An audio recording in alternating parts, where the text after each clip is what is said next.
Before we start to play with the ball, we need to get to know the ball and treat it like our friend.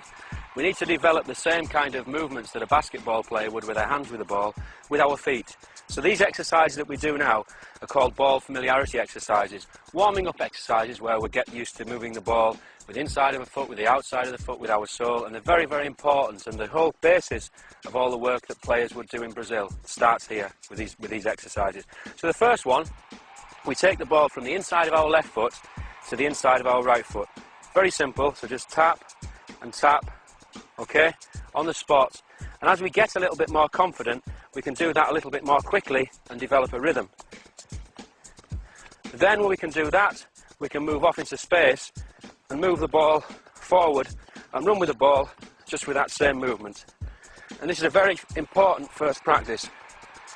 Okay, boys, if you could just do that.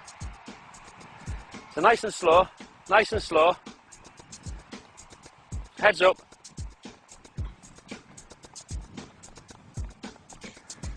Okay, excellent. And stop.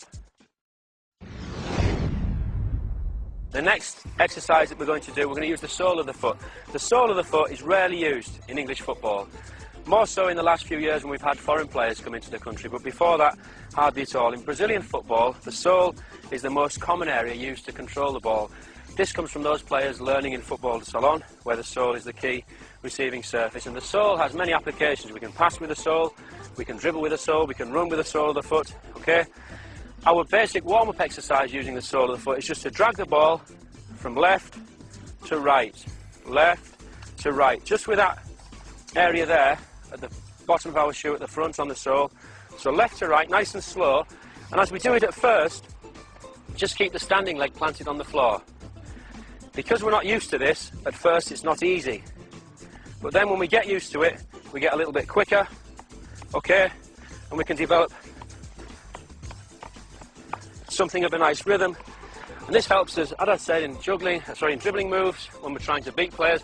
Many of the dribbling moves that Brazilian players use that we've seen in the World Cup, that we've seen from Ronaldo, from Rivaldo, moves that use the sole of the foot. And this exercise is very important for us developing control with the sole. So if we can have some example, okay, off we go. Nice and wide, not too quick, nice and wide. Head up, Brad.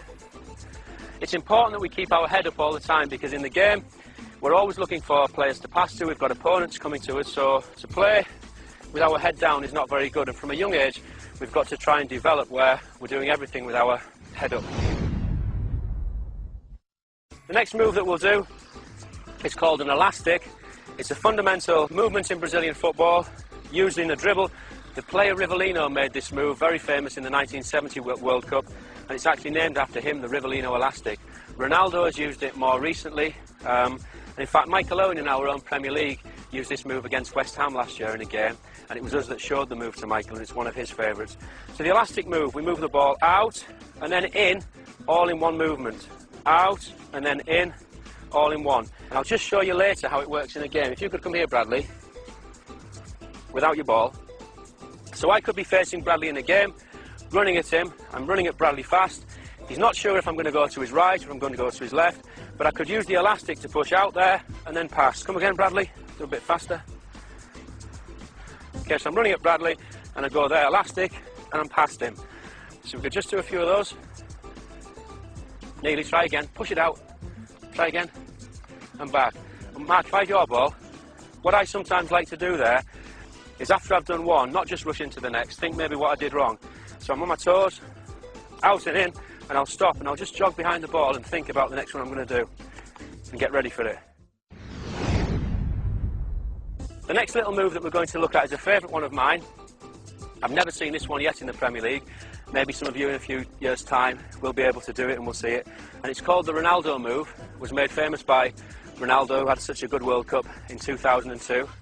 Ronaldo takes the ball with the sole of his foot again, across his body, here, and then steps over it with his left foot. It doesn't look like much, but in a game it can be totally devastating. He used this in the 2002 World Cup to set himself up into position to score a goal. So it's roll the ball across the body, then step over with the left. Nothing more than that. And I'll just show you how it works against the defender.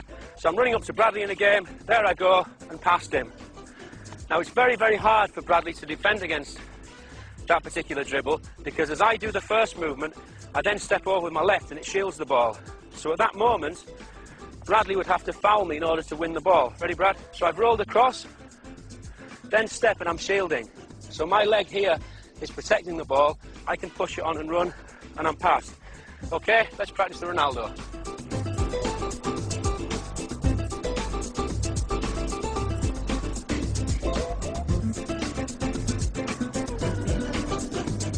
Okay, and stop.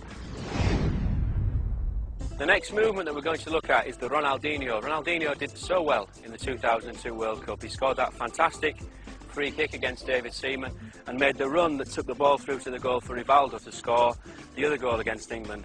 Ronaldinho's favourite move is to bring the ball on the sole of his foot across his body and then step around it with the same foot. It looks very simple, but again, it's a devastating move, and yet still one I've never seen yet in the English Premier League. So it's all on one foot, roll and then around. Looks very easy, but it isn't. Roll and then around.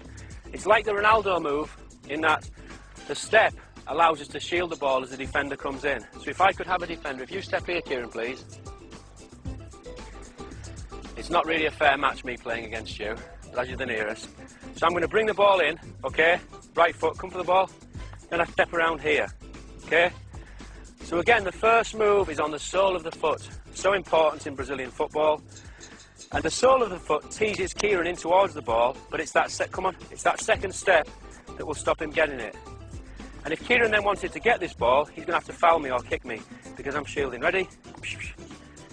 Now, after you've made the mistake, then try and come and get the ball, okay? Ready? So, see? And I'm away from him, blocking him. Try again. Go on, ready? And he can't.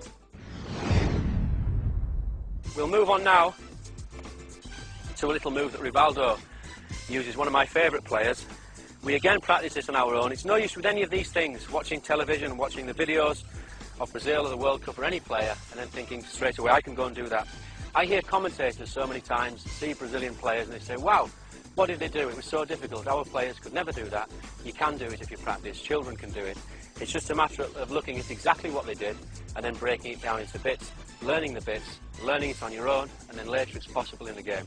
This is one of Rivaldo's. He brings the ball, he brings the defender in, then brings the ball back with the sole of his foot again, behind his standing leg, and then across. He makes like a little triangle. So 1, 2, 3. 1, 2, 3. Now you may say, how does that have any use to beat a defender? Well, I'll show you. James, if you can come in. James is a very good defender. He's at Huddersfield Town at the moment, a centre-back. But I still think with my little Rivaldo trick, I'll be able to beat him. In fact, this is one of James's favourites. I know that from coaching him down the years. So we're running to the defender.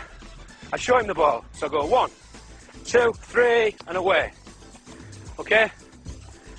So it's the second touch that is the vital one, because it's like a dog showing the dog the bone to come and get the ball. We're trying to show the defender the ball to get him to follow. So 1, 2, he goes there, 3, and I'm gone. James, if you were there in the corner, I can come into the ball to James. Come on. Come on. Come on. And then finally I'm gone. And away.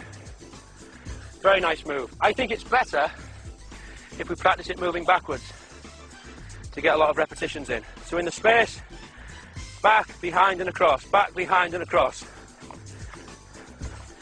Wide with our arms, so that if we're in a game, we would be shielding. Try and keep our head up. And we repeat that movement until it almost becomes second nature. Okay? It's another very important one. Go. Good. Come on.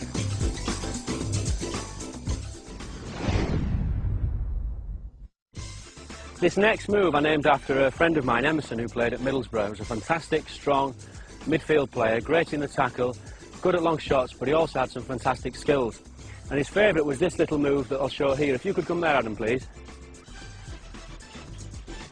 He would run into the player, look as though he was going to the player's left side and his